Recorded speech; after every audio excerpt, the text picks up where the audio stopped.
Gram panchayat Bharatpura के समिति पद से जयमंगल यादव तिवारी बाबा के पुत्र बधू टिंकी देवी को भारी मतों से विजयी बनाए। जयमंगल यादव तिवारी बाबा जिंदाबाद जिंदाबाद।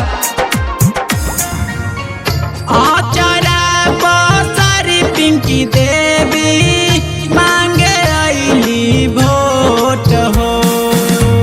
आचार्य सारी टिंकी देवी मांगे आईली वोट हो। पहले जितैला फेरो जितैहा आचार्य से पोछब सबके लोर हो। पहले जितैला फेरो जितैहा आचार्य से पोछब सबके लोर हो।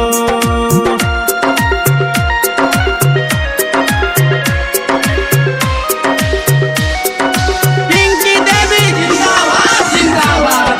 दीपक भैया जिंदाबाद जिंदाबाद। पूरा पंचायत के समस्त जनतागण जिंदाबाद जिंदाबाद। जानता जहान हो तिवारी बाबा नाम हो। दीपक के हवे दुल्हीन हो।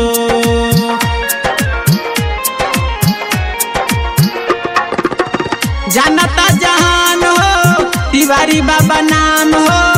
दीपक के हवे दुल्हीन हो। भरतपुरा पंचायतवा में बाटे सगरो सोर हो।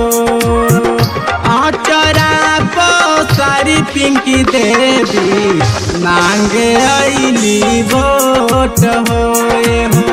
आचार्य सारी टिंकी देवी मांगे आईली वोट हो।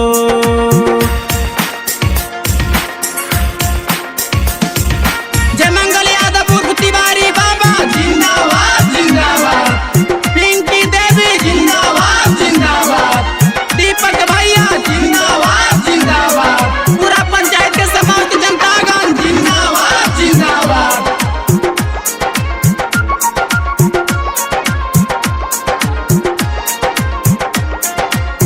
गई के नाम नेशन आईनी तोहरी दुआरी। अपन अपन वोट से कई द चमत्कारी।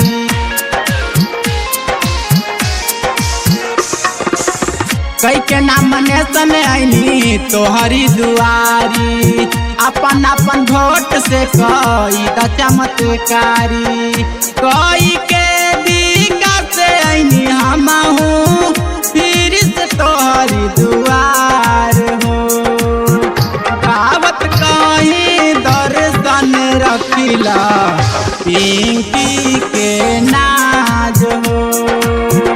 गावत कहीं दर्शन रखिला पिंकी के नाज।